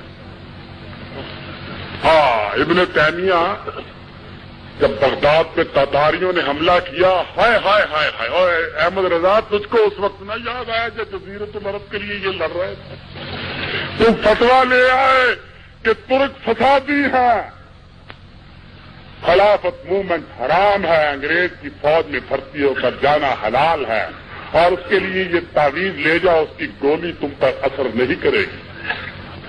اور کہا فتویٰ مانگا بغداد کے علماء نے ابن تیمیہ سے کہ تاتاری آ گئے ہیں، نہ یہ کافر ہیں نہ یہ باغی ہیں، ان سے جہاد کیسے ہو سکتا ہے؟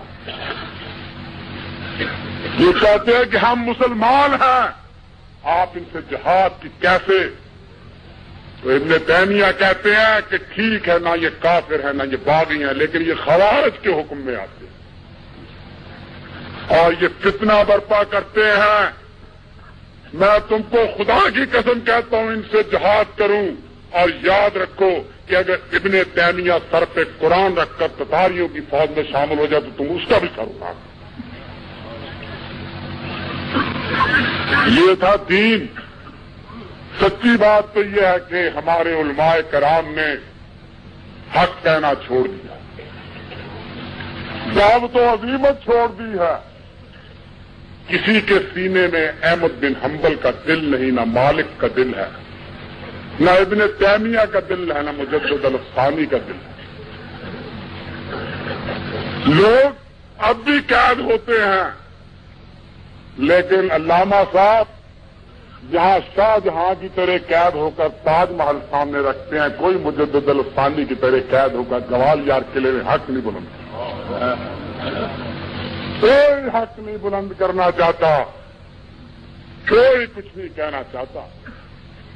نتیجہ اس کا یہ ہے کہ اسلام ان چیزوں سے نوجوان پود کہتی ہے. اب بتائیے ساری زندگی شاہ اسماعیل لڑا, سید احمد لڑا, مجاہدین لڑے, قاسم نانوتوی نے یہ کیا, رشید احمد گنگوئی نے یہ کیا. یہ ہمارے سامنے مفتی محمد حسن اور احمد علی نے کیا کچھ اسلام کے لیے نہیں کیا, کتنی خدمت کی. تو اگر یہ ساری زندگی قرآن پڑھانے, تفسیر لکھنے کے بعد جنت کے حقدار نہیں